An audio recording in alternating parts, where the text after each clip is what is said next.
Heaven is here on earth. The master teacher Jesus absolutely told us that. He said the kingdom of heaven was where?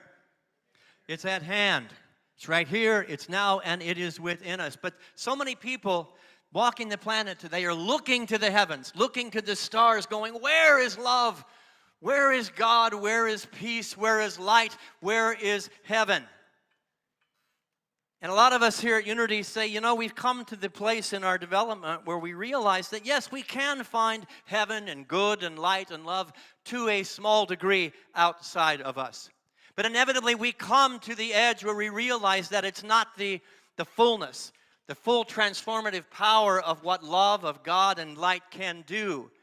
And we have to look somewhere else besides out here looking at the stars. For its fullest impact, it must be found right here on earth. So many people are living their lives as if heaven is this great destination. If you make it, or you go to the place of eternal punishment. We don't teach that kind of God here. We teach the essence of life that's forever flowing and moving in the direction of the highest and best. Yes? When we find that place within, when we come to that edge, we realize that it's Papa will. And we come to that place within and we go, yes, heaven is here on earth, and I am responsible to create it.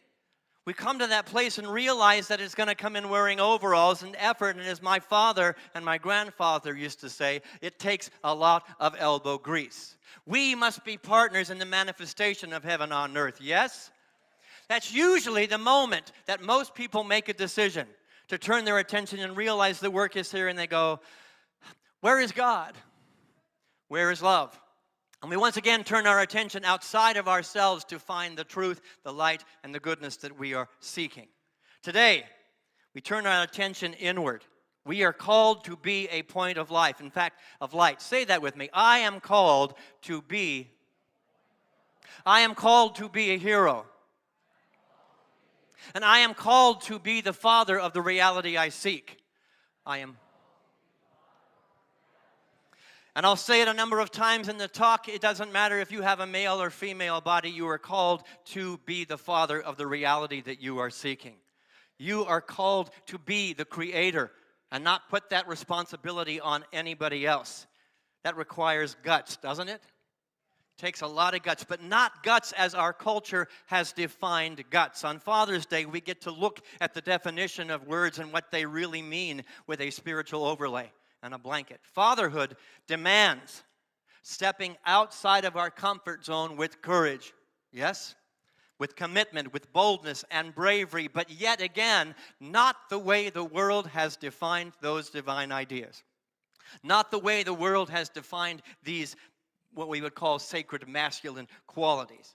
This Father's Day, I want to explore these ideas and know that they don't necessarily manifest or show up the way we have been taught that they're supposed to show up in us as men, as us as a human race, as us as spiritual seekers.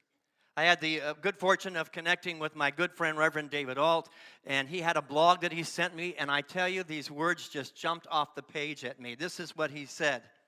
America has a manhood problem. Not because our boys are weak, and not because men have lost their grit, but because somewhere we have confused power for presence. Somewhere we have confused control for character. Breathe that in. Powerful words.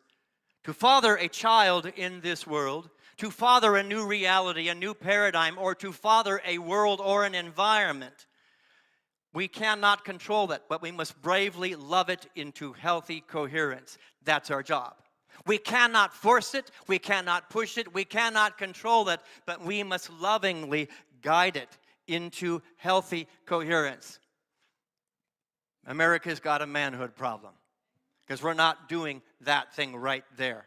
To courageously and compassionately as partners, courage and compassion as partners, to be bold enough to change the good, to change what is not good, and to lovingly embrace that which is good with kindness, with patience, with understanding, and with softness. Nobody told me that when I became a father.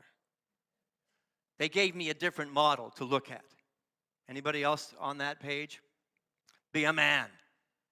Buck up. Real men don't cry, but yet compassion demands tears.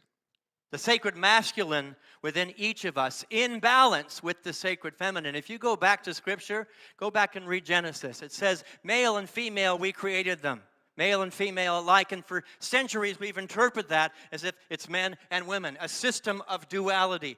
But go back and read it. Male and female exists within the one, in all of us, regardless of the body that we incarnated with. Male, masculine, feminine, and female exist within every one of us. So this Father's Day talk is for everybody. This partnership between masculine and feminine says, I will show up even when I'm tired. I tell you what, my mom shows up when she's tired more than my dad. She's got a divine courage and strength in her that more than my dad has. I will show up with kindness when I'm tired. I will do what's right even when it is hard, even when it is difficult. I will make room for others even when I am hurting. Even when I am wounded, I will make room for others. I will take responsibility for what I create, and I will quit blaming others for what I have not tended within myself or in my environment. That is what I celebrate on Father's Day. I will take full responsibility for what I have created on this planet and stop blaming others for what I have not tended in my environment, in my own mind, in my own heart, in my own family.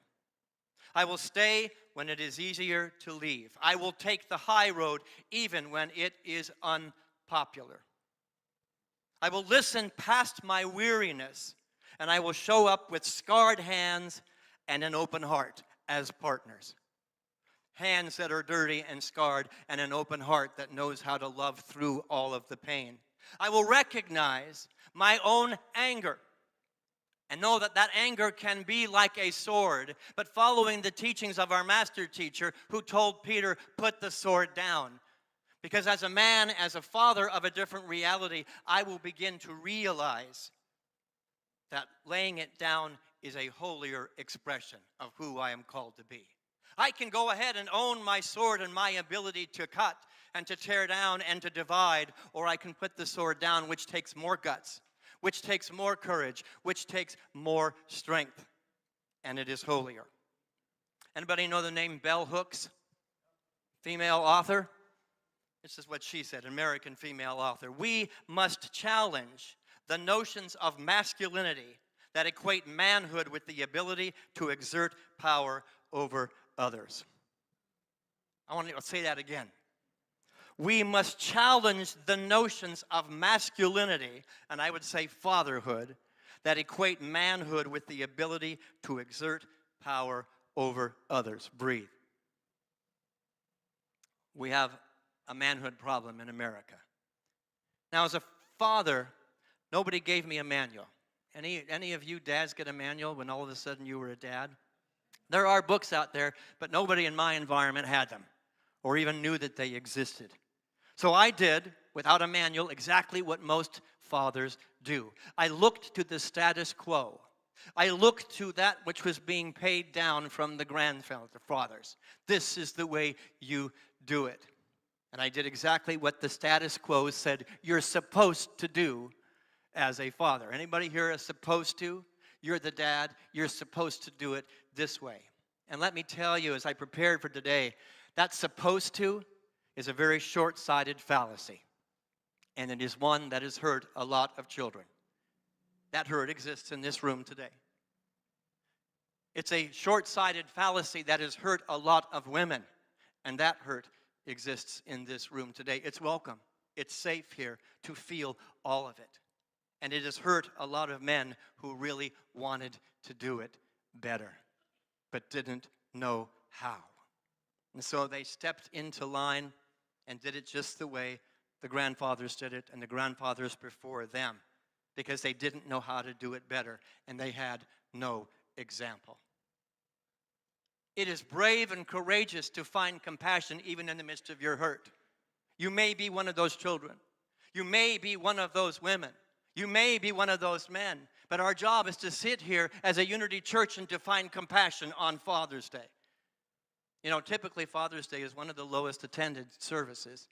Usually, the women drag the men here on Mother's Day. And then they ask their husband, what do you want to do on Father's Day? And let's watch football.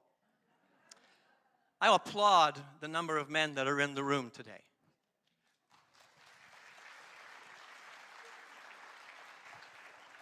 It takes guts to not accept the status quo.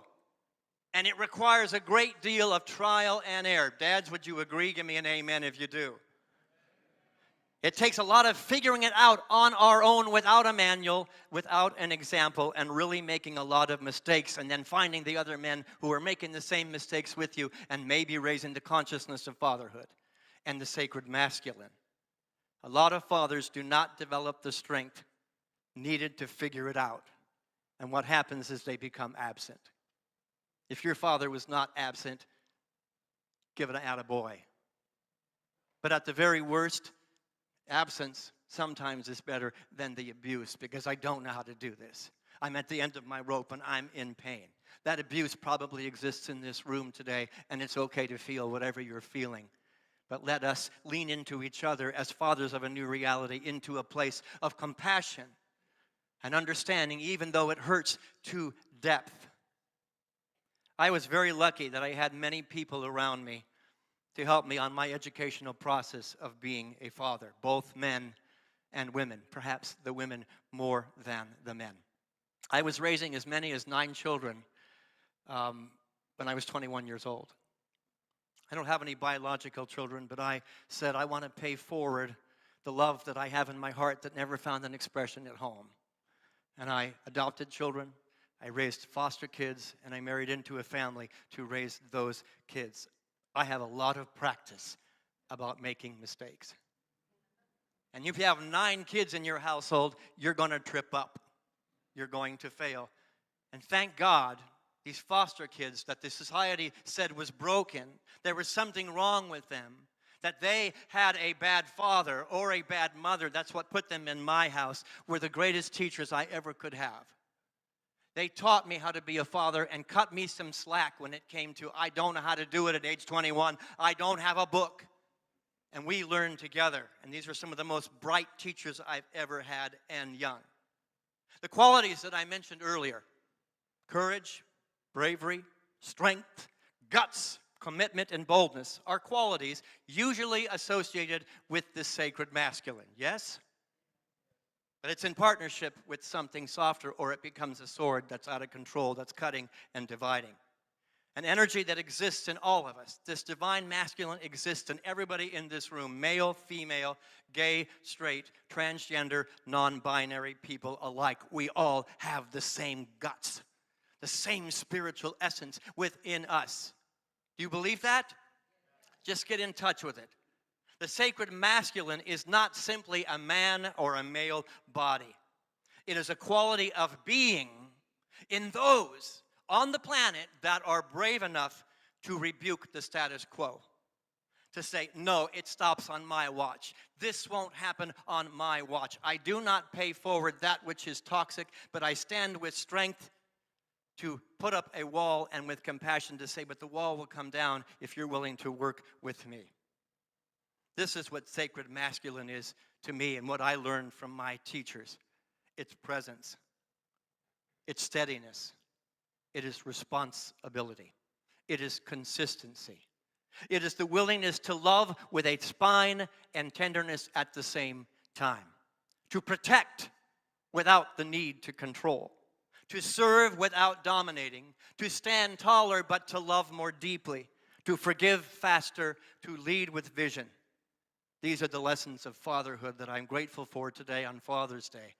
And it's what we are espousing here at Unity North and calling out from each of us on Father's Day. We are called to be fathers of light. Say that with me. We are called to be fathers of light. Let's go ahead and read the slide that's up there. We are the fathers of the reality that we seek. Breathe that in. We are called to be the fathers of love in heaven and quit looking outside of ourselves to a Father God or a biological father to give those answers. You should have. Why didn't you? How come you didn't? That's the great cop-out of responsibility. I will be the light that I didn't get. I will be the love that I did not get. I will be the presence and the goodness that I did not get. To stop looking for God, this entity outside in the heavens, and start looking within. And to stop looking at our biological fathers for something they don't have. Give me what you don't have. It's an impossibility, and they will let you down every single time. Fathering is not a title. It is a vow. It's a commitment. Fathering is not a title. It is a responsibility. Let's read this together. Fatherhood is not a title. It's a vow. It's not a job. It's an internal responsibility. A vow and a responsibility that says, I will do the right thing, even when the world is supporting the wrong one. I will make space, not just rules. You know, the example is dad makes all the rules, puts all the boundaries up, but if a dad is not creating space, whether it's for your child or for your environment, then you're only doing half the equation and you've got the sword in the hand and you're creating a divisive reality. I will make space, not just rules. I will tell the truth, even when it breaks me open. And I will choose love even when it's hard. My daughter called me yesterday. And this is a tender subject for me. And it may not be popular with anybody in the room. And she says, I'm down at the corner of Johnson Ferry and Roswell.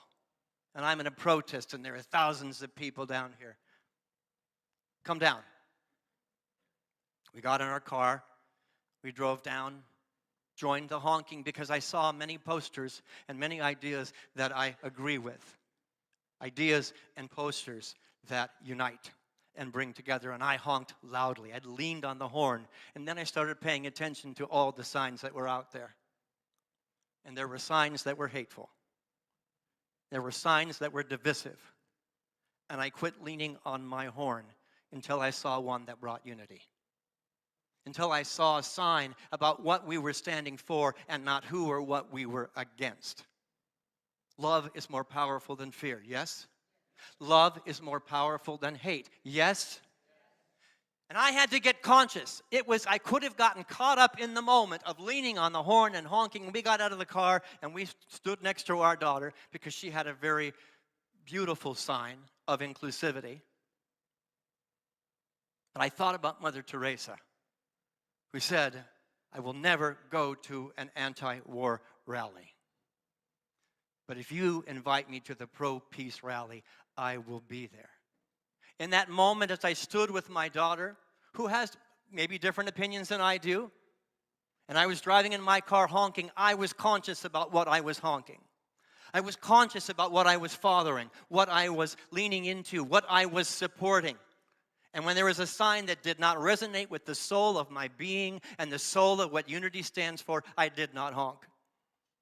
But when I saw one that said, yes, there's something that brings us together, let me love loudly and lean on that horn.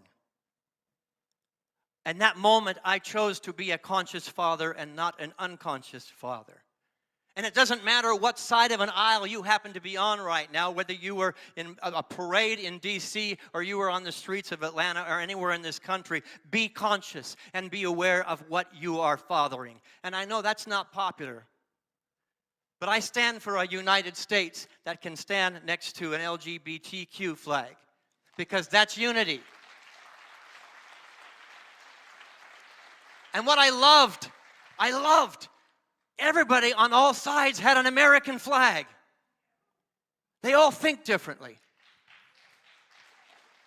But the challenge that was in the room and the challenge I wanted to bring to the table was, let's be united, let's find a way to build a bridge. That's what I want to father on Father's Day. A united states, a united religious environment, a united understanding that we have forgotten that we belong to each other, and those that are holding a sword and raising it up, I will not be among their ranks. But I will hold up my heart and my spirit for a possibility, because love is more powerful than the sword. And I will follow the inner guidance of the Christ that said, put the sword down. An eye for an eye, a tooth for a tooth, and we're all blind and we're all toothless. I'm tired of this nation being blind. And on this Father's Day, I want to be mindfully conscious of what I am bringing to the table, of what I am standing for. The sacred masculine is not the shape of a man, it is the shape of integrity. It is the posture of accountability to what's going on here and here and here. It is the holy fire that says, I will build something better than what I inherited. Those of you, I said the pain was in the room, the hurt and the wound was in the room. Build something greater than what you inherited. Love will build. If the mindset that's in your environment is one of hate with a sword raised in duality, set it aside and build something greater than what you've inherited in that environment. Yes? It's a truth. I will speak the truth when it would be easier to say silent. This is not about being silent. It's letting your voice be heard, but for something greater than the divisiveness. I will plant peace where I could have sown dominance. I will plant peace where I could have sown divisiveness. I will lean on the horn for that which I want more of in the planet, and I will not lean on the horn for that which I do not want on the planet. Bravery is not always about running with a sign and a sword, or running into burning buildings, or standing alone on a battlefield. Sometimes bravery is apologizing first. Sometimes bravery is saying, after years of silence, I'm going to take the first step in. Let me be the first one to step in with a hand of love. Or maybe it's the first one to step back and say, put your sword down. Those who live by the sword die by the sword. Perhaps I can channel my inner Christ and I can say, forgive me. As I forgive you, as I forgive myself, let's build something better than what we have inherited. Let's build a reality together. Marianne Rodmacher said this quote. Let's read it together. Courage doesn't always roar. Sometimes courage is the quiet voice at the end of the day saying, I will try again tomorrow. I want to honor two men in our midst today. I get to spend most Wednesday nights with these two men. One of them is a father of children. One of them is not. But both of them are fathers of a reality, of a consciousness, and of a spirit. There's only 1 degree of separation between any conversation in the Rapping with the Rev, which is now Rapping with Bill Coons, on Wednesday night. And that meditation, there's 1 degree of separation between any topic and this coming out of those two men's mouth. What is the next right thing to do? And if they don't know, they ask, what is the next right thing to do? As I drove down Johnson Ferry Road, I had these two gentlemen in my head and in my heart. That's not something I'm going to honk for. That is. Let me give my attention. Let me give my focus to that which is holy, sacred, and unifying. What is the next right thing? And then the next right thing. And then the next right thing. I'm going to invite the band to come up. I want to thank these two gentlemen because they live in my heart and my head. And they do the right thing. And when I've been angry, they're the first ones to call me out on being angry. When I am judgmental and I am tearing down, Rapping with the Rev is not for the congregants, it's for the minister to be held accountable. It's what's the next right thing to do. As a man, as a woman, as an American citizen, as a believer in unity. We are called to be present, not perfect. In fact, I want you to say that. I am called to be present, not perfect. I am called to be present. You're going to fail. You're going to fall down as a father of a new reality and paradigm. A little music would be great. What is the next right thing to do, even when it feels so small? When it doesn't make any difference whether I'm on the horn or I'm not on the horn, but it makes all the difference within me. What am I supporting? Where am I looking? Where am I focusing? Where is my hearing? It matters. And it may feel so insignificant, like a little baby step. But then follow Joel and Bill Coons, another baby step, and another, and another. And then suddenly you look back and the reality of what we see going on in the world today no longer exists. We have fathered something better. Do the next right thing even when it's small. Do the next right thing even when it is hard. Do the next right thing even when nobody is watching. That's fatherhood. So where's God? Where's the peace that we seek? Where's the love that we seek? Where is heaven? Heaven's here on earth. Heaven's here on earth. And it doesn't matter what any sign anybody else is carrying. It matters the banner that you were waving. Heaven is in your eyes. Heaven is in your hands. It's in your heart. It's in your spirit. It's in your actions. And most especially, it is in your consciousness. Think about these things. When you feel distraught and you feel anger and you want to pick up the sword, peace is holier. Love is holier. Unity is holier than duality. And let me tell you, there's no manual how to do that other than the one that exists in your own heart. Check in with headquarters and heart quarters. And we all clapped. You all clapped for this possibility. I could have 15 flags up here and that possibility would still exist. And if we can't do it in a unity church, then we're not doing our work. I wish you all a happy Father's Day and the creating of a brand new reality as each of us does the next right thing.